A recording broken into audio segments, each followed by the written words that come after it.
Hey guys, welcome to the Football Diary podcast once again. Thanks for joining us on a week where we lost one of football's most loved characters, really. Gianluca Vialli died at the tragic age of 58. The Chelsea legend will be remembered by many of us for different reasons and for different stages of his career. For me personally, I remember him in the 90s just tearing it up in Serie A. I've got Myles and Dave with me today. Guys, really sad news, I think, for all of us. But Myles, what do you remember of Vialli in particular?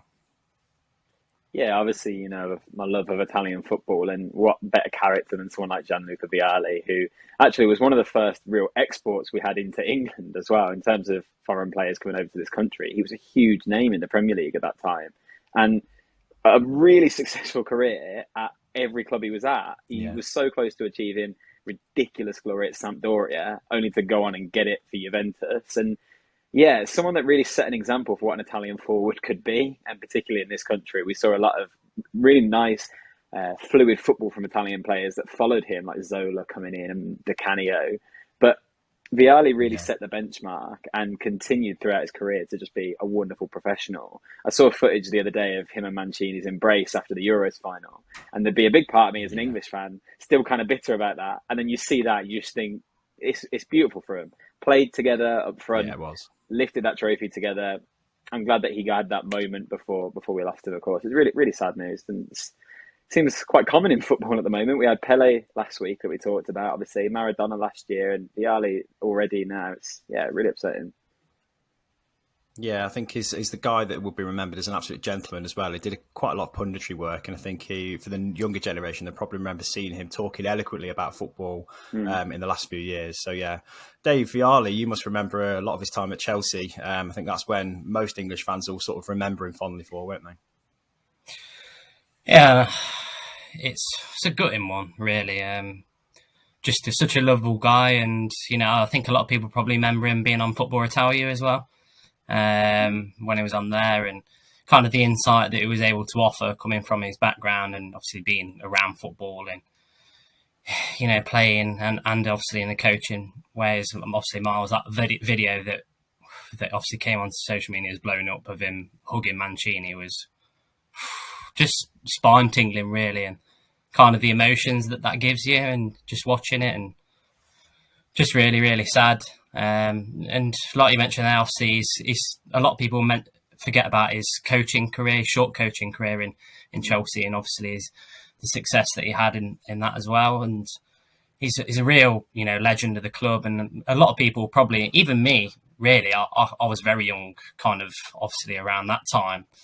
But it speaks a lot that I remember a lot of him as a player and a coach back then, and just a really sad time for football. Loved the volley as well, didn't he? Yeah. And that's the best kind of goal. He did, yeah. And he brought silverware to Chelsea as well for a long time and a while. And I think it's probably fitting that we talk about the FA Cup on this podcast today, just because that's something he brought back to Chelsea in 2000 for the first time in a long, long time. So, yeah, this podcast is dedicated to Vialli. Really sad loss to football. I'm going to have to dive straight in with the biggest shock of the FA Cup, first of all, in my opinion, was just the result between Stevenage and Aston Villa. Now, I know you're going to want to avoid this like the plague, Myles, but what happened? What a capitulation. I mean, Stevenage would be absolutely thrilled with the win, but Villa threw it away at the end of the day, didn't they? Yeah, there's so many layers to unpick here. It's a competition that Villa have struggled in massively. We've not qualified from the third round of the FA Cup since 2016 now. And bear in mind, we reached the final in the 15-16 season. So it's just shocking how poor we've been in this tournament. And it's really frustrating for me because we've brought in a manager who's got an amazing pedigree in cup competitions. He's obviously won the Europa League 4 times. He won domestic trophies with PSG. Villa really should have seen the FA Cup as an opportunity. We are mid-table right now. We're not going to get much higher than that. We're not going to finish much lower than that. This could have been our season. And you start with what should be a comfortable win, and they treated it like it was that before they played the game. And that's really, really dangerous. We rested players, obviously, and I go back and forth over whether I think that's acceptable or not at this stage in the competition. I understand that you've got a deep squad, you want to give people opportunities, and you should be the favourites against the League Two team.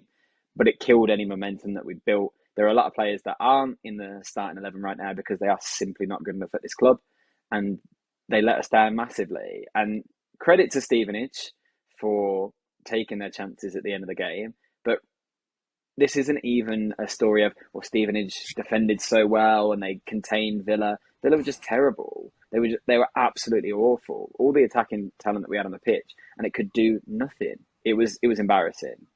It's an FA Cup third round upset waiting to happen when you do something like that, when you rest players. But Villa have been in good form, so I can see why Emery wanted to shuffle the pack, see what his players are made of in the squad. I think you found out, didn't you? Yeah, and January was already going to be an interesting opportunity for Emery. It's going to end up being a lot busier now if he has his way. Imagine now, the season's done. That's the saddest thing about it. The season's done for us now because we will just finish mid-table. So he will probably just wait till the summer to rebuild this squad. But he saw firsthand yesterday that people talk about Villa like they've got really good depth. They should have for the money they've spent. Our depth is terrible. It's absolutely awful, the majority of it. If you look at some of the players that came in, do we really think that Jan Bednarek was a good signing? Terrible. Callum Chambers is a good squad player in terms of his versatility to cover an injury. He's not pulling up trees, though. Robin Olsen is an awful goalkeeper. I can't wait for him to not be Villa's backup. He's terrible. Den Donker, I said it at the time, it was the least inspiring signing we could have possibly made, and it was Gerrard panicking on deadline day. Okay, I want another player. Who am I going to get in case we lost Louise, basically? And he proved, again, he's got his opportunity in the team, and he fell asleep. He absolutely fell asleep and just took the whole thing for granted. And you look at that forward line, you got Coutinho in there, who, 6 years ago, went to Barcelona for 130 million. And he's playing League Two opposition, and all he could do was shoot from 30 yards and miss the target 5 times. Bailey has real potential. I think he's a wonderful footballer on his day, but I've never seen a footballer fall over and swing and miss at a football as much as Leon Bailey does. And that is the most frustrating thing in the world. Danny Ings looks off it, which is frustrating because he literally scored in the game before this. So he thought it was an opportunity for him to pick up some momentum and prove himself. Emery must look at that and go, I probably need 10 players. I probably need to turn my first 11 into my squad depth and bring in a whole new level of quality if I want to achieve anything in Europe. Because that's Villa's aim. It's so disappointing. So with this result, it's probably unfair to take everything away from Stevenage because, I mean, they capitalised on a sloppy display in the second half, in the final third, if you like, of the game, and a ridiculous red card. I mean, what was Den Donker thinking, Dave? I mean, that's just madness. It's suicide with, 5 minutes left on the clock? Yeah, I mean, the red card obviously is bad in itself, but then obviously to suffer a penalty as well is obviously not the best result. And I don't know whether it was inside the box. I mean, you could have gone either way, really. The fight, it kind of continued into the box. So whether you say the foul was outside or inside, it's 50-50 probably for me. But just brainless, really. And as Miles mentioned, the goalkeeping, I feel like it should be doing better. It was a great power on the strike, but I just think you should have got down a little bit quicker, especially how far the player was out as well. He's played in the league recently twice because Emi Martinez was out. You have to bring Emi Martinez in for this game because at the end of the day, I understand having a cup goalkeeper, but Martinez hasn't played that much for Villa since the World Cup. This is the perfect time for him to get minutes. And if Martinez is in goal, we go through because he's way more likely to save the penalty. We know that. We've seen it. I'm not saying he definitely would have. It was a really well taken penalty, but he definitely saves the second one. It's absolutely ridiculous to get beaten at your near post because you're napping in the last minute when everything is on the line now. If you watch that move and said a team has scored here and there's one team that's Premier League and one team that's 59 places below them in the pyramid, you absolutely swap it around because it was just naive play. And I think having a leader like Emi Martinez to organise his defence, he probably doesn't pass the ball to Den Donker in the first place in that instance, so we don't concede the penalty, and he definitely saves the shot for the second one. And Emery will regret that, but I don't really shoulder the blame on him. You've got 11 players on that pitch that should all be able to affect the game. against the League Two team, and none of them look good enough. Morgan Sanson took his goal well. Douglas Luiz's involvement was good definitely. At times. Of course, we expect that from him, but the rest of them, no one showed Emery that they should be in the Premier League starting 11 in place of someone else next week. Absolutely not. So, what's your feeling about the rumours that there's a bit of a rift between Emery and Emi Martinez, because they've obviously been manager and player before at Arsenal, and he let Martinez go? Do you think there's any ill feeling there? I hope not. No, I saw a few people kind of suggesting that, and it's been some sort of theory that's gone around. But at the end of the day, if you're taking over a club like Villa and you're trying to get them to the next level, you've got to rely on the world-class players you've got. And whatever relationship Emery and Martinez had, that was 4 or 5 years ago now. And Martinez has come on leaps and bounds since then. All of a sudden, he's in the top 3 goalkeepers in the world, in my opinion. So I think that's kind of water under a bridge, and I think they'll probably move on from that. And Emery will just appreciate that that's one area of the squad he doesn't really need to strengthen, except for a backup and someone to push Martinez more, because he must have watched that and thought, from everything he's seen of Olsen, I know we got a clean sheet against Spurs and he played in that game. Other than that, I think he was conceding the goal at a rate of every 20 minutes. It's just just ludicrous. That depth that we have. We've got Augustinsson, who looked bright against Wolves, and then in this game did absolutely nothing. The centre-back pairing was I just think it's really, really disappointing that that's the step down we have. I know we've got players to come back like Diego Carlos, and that gives us more options. But yeah, that squad needs so much work. A lot of it is still Championship level. Well, a bit of a reality check for Unai Emery, I think. After a positive start, he's actually seen some of the true colours of his squad, which has got to be a good thing. But congratulations to Stevenage, nonetheless, for their progress. Another manager who's still sussing out his squad, I think, is Julian Lopetegui at Wolves, who should have beaten Liverpool. It was a 2-2 draw, so they're going to a replay. But for somebody who didn't watch this game, Myles, how would you sum up Liverpool's performance? Oh, that's an interesting question, because there were moments of excellence, definitely. Got to start off, because you know how critical I love to be of some players, and definitely Liverpool players. Let's start off with massive praise for Darwin Núñez and the way he took his goal. That was phenomenal. Trent doing what Trent does best, playing a beautiful ball into the box. And the instinct of Núñez, I think, speaks massively about his character as well, because he's had people on his back for weeks talking about how he's probably a flop, he can't hit a barn door. The way you take that finish, you have to be confident in able to hit a ball like that and to watch it and hit it first time. That's brilliant, and Liverpool will be really encouraged by that. And of course, Trent getting an assist for him, there was this whole campaign around that. And you remember when he signed, Trent sending that tweet out. They want to see that be successful. So in that moment, we saw the best of Liverpool. We also saw the problem with Liverpool this season, though. They look shaky at the back. And actually, very, very fortunate to still be in this competition. And we talk about Villa's season kind of being over. If Liverpool got knocked out the FA Cup, I don't know what they're trying to achieve this season, but they could get at least a back-to-back win of the FA Cup this season if they play their cards right. They've been out of this.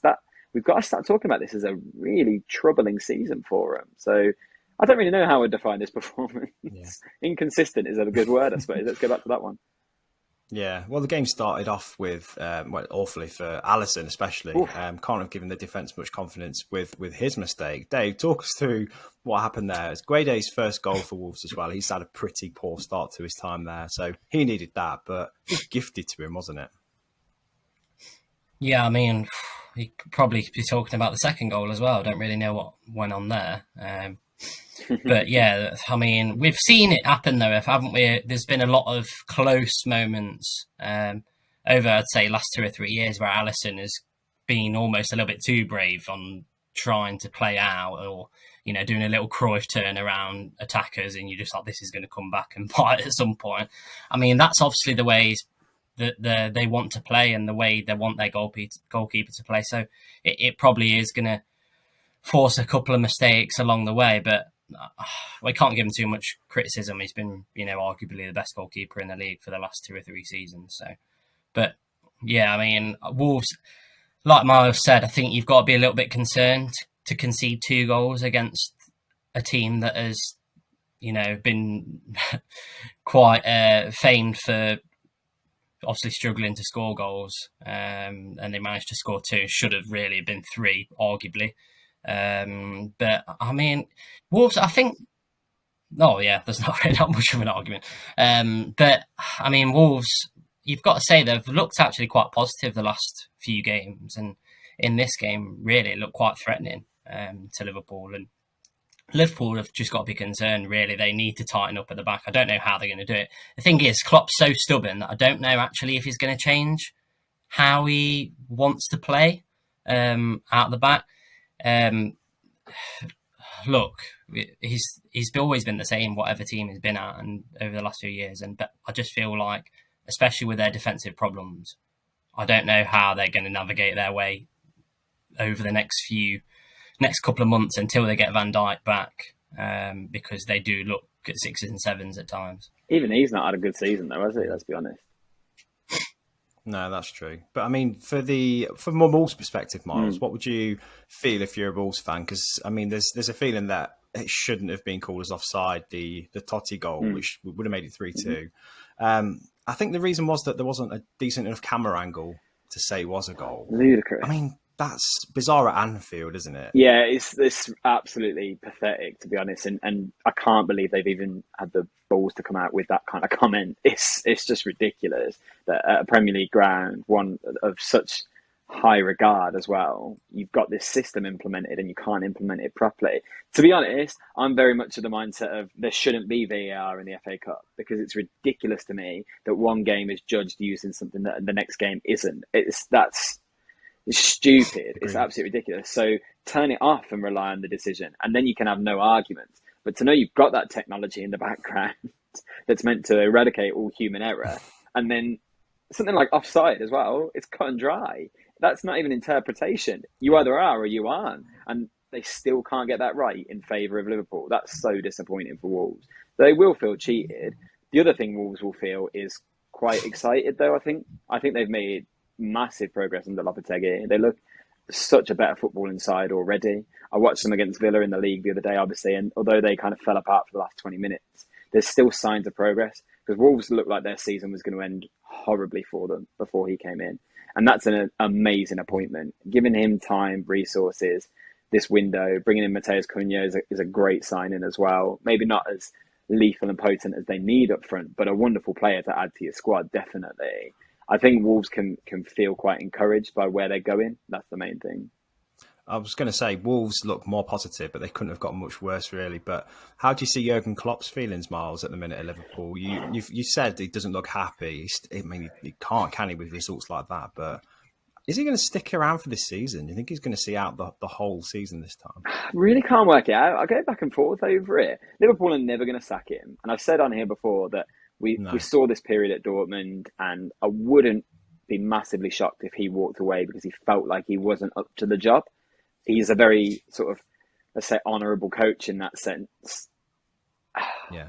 He's brought Cody Gakpo in now. He obviously bought Núñez in the summer. He's obviously spending money to rebuild this squad. You would think he would want to stick around and prove that he can build it again, because that's the really impressive part of management. Coming in, building one successful team by spending a lot of money and shaping something that suits you is fantastic. Doing it again and again and again, like Ferguson did or Wenger did, that's what Klopp will want to do, really build a legacy. At the moment, is there any signs that he can do that? Because his reliable players are all of a sudden becoming a lot more unreliable. The fitness and age isn't on his side anymore of a lot of his playing squad. And it's a huge job. And let's not forget, we're talking about the FA Cup now, but there was another round of Premier League fixtures again, and Liverpool are still looking shaky. That is, if they don't make top four this season, after spending the kind of money they did on Núñez and still investing in the squad, ambitions of bringing in someone like Bellingham, I don't know. It's not looking good, is it? It really isn't. Because I don't know who of that top four is going to drop out at the moment, because they all look in really, really good form. True. It's a weird one, isn't it? The FA Cup's thrown up a lot of vulnerabilities, I think, in some of these big Premier League teams. And another one I'm going to talk about now is Chelsea. I mean, they were on the ropes anyway. They've had a really rough start under Graham Potter. Dave, I mean, is he under pressure now? They've just lost 4-0 to Man City, another defeat to Man City. They're so far behind City, aren't they? And it's weird to think they beat them in the Champions League only, a year and a half ago or something like that. What is Chelsea's solution now, Dave? Because I think there's been arguments that Roman Abramovich would not have appointed Graham Potter. That was not his kind of appointment. And Tuchel has been chanted from the stands by the Chelsea fans. They miss him. They didn't want to get rid of him in the first place. Can Potter see it out? Will he get through this difficult period? And do you think he deserves time, Dave? There's a lot of questions there, but that's what's whirling around a lot of Chelsea fans' heads right now. Seems that Todd Bowley thinks the solution is to buy every single player that's available on the transfer market, or every player that other teams are chasing, to take off their hands and then put into their team. I mean, at the minute, I've just seen they've been linked. Obviously, Felix, apparently they've agreed a deal with now, in principle, which for me is crazy. He's a great player. We obviously don't know whether he'll be able to do it in the Premier League though. Chelsea 10th. Is it they're 11 points behind United in 4th? They're about equal distance between the relegation zone, I think.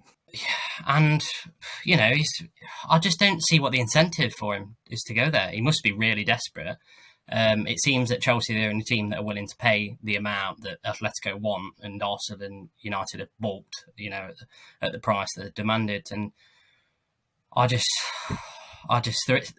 they're all over the shop. You watch them play now; they're kind of devoid of all energy and structure. There's no organisation in the team. They're probably one of the least threatening teams in the league, alongside Wolves going forward. They don't look like scoring. It's actually really sad to see, to be fair, considering where they've been at. Obviously, the heights of over the last couple of years. You mentioned the Champions League win. Kai Havertz as well. I know, obviously, Anthony and Darwin Núñez get a lot of mention for their price tag. How much? £75 million for Havertz. He's won them a Champions League, but he's not done a lot other than that. He's been at the club. His third season now? Yeah. In terms of Graham Potter, though, Myles, where do you see this situation now? Because this game is a huge blow for Chelsea, isn't it? 4-0 in an FA Cup competition. Again, that was probably one of the few things they had going for them, was probably getting some silverware here. That's gone. And they were nowhere in the contest at all, were they? Game over by, half an hour? Yeah. I think, though, there are enough extenuating circumstances, and there is a bigger picture to consider when you think about Graham Potter's future. Yeah. The first thing is we're so used to Chelsea being really quick to dismiss a manager. Now, we don't know whether that's Bowley's approach. Obviously, he removed Tuchel quite quickly, but that's quite common with a new owner. They want to get their own man in. Bowley has built Chelsea's backroom around Graham Potter. He's basically gone, who did you like at Brighton? Cool, you can have them. So it'd be very odd to do that and move on from a whole project that quickly. The other thing is, if you look at Chelsea's injury list, I've never seen one with such quality. It's absolutely alarming. If you consider they're missing both Reece James and Ben Chilwell, and how much of their threat over the last year has come from those fullbacks, that's a real big risk. Having Sterling now out is huge. Kante is out. It's Loftus-Cheek came into the squad and looked decent. He's now out. Aubameyang missed this game. It's a huge list. Fofana looked like he was going to build their defence around Fofana. He's been out. So Potter needs time to get those players back in, along with bringing in the right people for him. It seemed like in the summer, and Dave mentioned it now for the January window, looks like they'll do quite similar. They basically bought whoever was available. I talked about it with Villa. That's not a coherent plan that doesn't build a squad. Look at Chelsea's forward line. Exactly the same thing as I said about Villa. There's no strategy there. They don't complement each other. They got rid of all of their number 9s and brought in Aubameyang. I'm not sure what good it would do Chelsea to remove Potter, to be totally honest, at this stage. We've seen he's a quality manager. Yeah. We've seen he's capable of things in the Premier League. And actually, do we expect much more of Chelsea right now than that kind of loss against Man City? Look at Man City's bench that they were able to put out. Haaland, Cancelo, Gundogan, De Bruyne. I think Ruben Diaz was on there. Grealish didn't even make the squad. He was 100 million. That depth, Chelsea cannot compete with that right now. They can financially, but their squad doesn't have that in it, especially with those injuries on top. So I do think you can't lay everything at Potter's door. There are things that he'll need to readdress, but given a couple of transfer windows, given his squad back to full fitness, that will happen. It's just whether Chelsea will hold on for long enough to do that, because I think they're probably out of the top 4 race already. So what's the point? Just give Potter this season. and try again next year. That I honestly think that unless they get really embarrassed in the next round of the Champions League, there's no reason you'd sack Potter. Yeah, I think Chelsea of old definitely would have been ready to do that now. I think this is the time where they would have acted.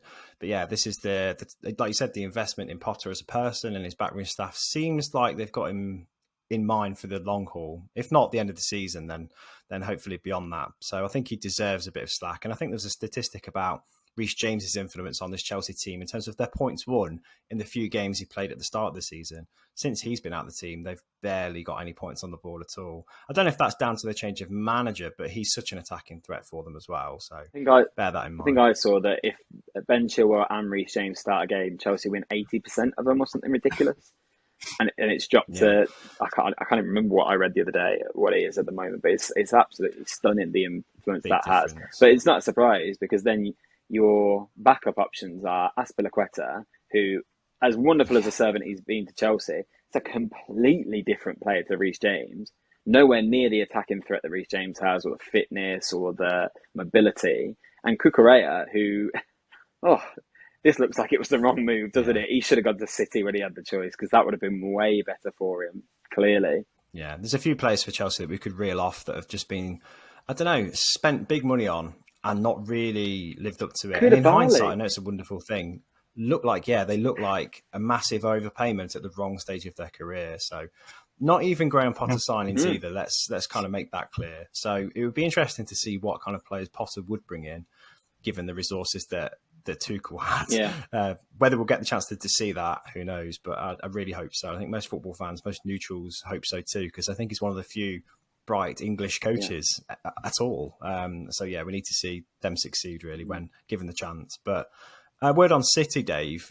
They were ruthless, weren't they? And in a team that contained Riyad Mahrez, who's normally not a regular starter, he played really well again. Julian Alvarez, who had a great World Cup, hit the ground running still, didn't he, in this competition too. They played brilliantly, and I think the Phil Foden goal especially was so Man City, so Guardiola. It's great to watch, and you can't argue with some of the performances they put on, no matter who's in front of them, really, can you? Yeah, I think that's definitely some of the best attacking play I've seen them do for quite a few weeks now. Sounds crazy, but they've not been as easy on the eye as they have been early on in the season. Obviously, they've been a little bit inconsistent in a couple of matches, but that did look like the Man City that we know. And they just made it look so easy at times. You mentioned there Riyad Mahrez. I think he really enjoys playing against Chelsea. He seems to often get on the score sheet against them. But I just felt that they were a joy to watch in this game. I thought Phil Foden, was outstanding.